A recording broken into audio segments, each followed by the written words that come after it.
ఫైనల్‌గా అయితే పెళ్లి మండపంకి అయితే రీచ్ అయిపోయాం ఇదే మా కలికిరిలో హేమాచారి ఫంక్షన్ హాల్. ఇక్కడే మా ఫ్రెండ్ యొక్క మ్యారేజ్ జరుగుతుంది. ఇంకా మా మేడంని అలా లోపలైతే వదిలేసా. ఒక ఏక్ మార్ చార్ తుకడా మామూలుగా దోతుకుడా అంటారు కదా! నాకు ఈరోజు ఏక్ మార్ చార్ తుకడా. మేకప్ అయిపోయింది. ఆ తర్వాత ఫ్రెండ్ పెళ్లి అయిపోయింది. ఫ్రెండ్స్‌తో ఎంజాయ్‌మెంట్ అయిపోయింది. అన్నీ అయిపోయింది. ఇంకా మా మేడంని అలా వదిలేసి మా ఫ్రెండ్స్‌తో ఫస్ట్ అలా ఫోటోషూట్ 4 ఫోటోలు ఫట్ ఫట్ ఫట్ ఫట్ మని కొట్టేసుకున్నాను. అంత లోపలైతే మా మేడం అయితే బ్రైడ్‌ని అయితే రెడీ చేసేసింది.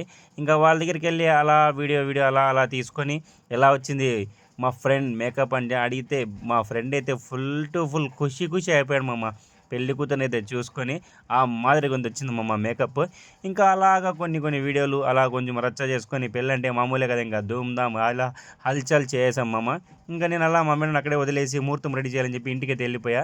మేకప్ అయితే అయిపోయింది. పికప్ చేసుకుందాం చెప్పి ఎర్లీ మార్నింగ్ అడిగింది. మా ఊర్లో చూడండి అస్సలైతే సావ మింగుతుంది.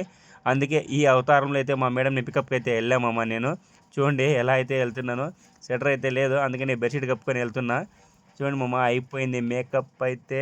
ఇంకా పెళ్లి కూతురిది ముహూర్తం లుక్ కూడా వేరే నెక్స్ట్ లెవెల్‌లో వచ్చింది మా ఫ్రెండ్ అయితే మళ్ళీ ఫుల్ ఖుషి అయిపోయాడు. ఓకే నమ దోస్త్ Murali once again happy married life సరే ఉంటాను మరి బాయ్. అలా పోతూ నా ఫేస్ అట్లా పలగొట్టు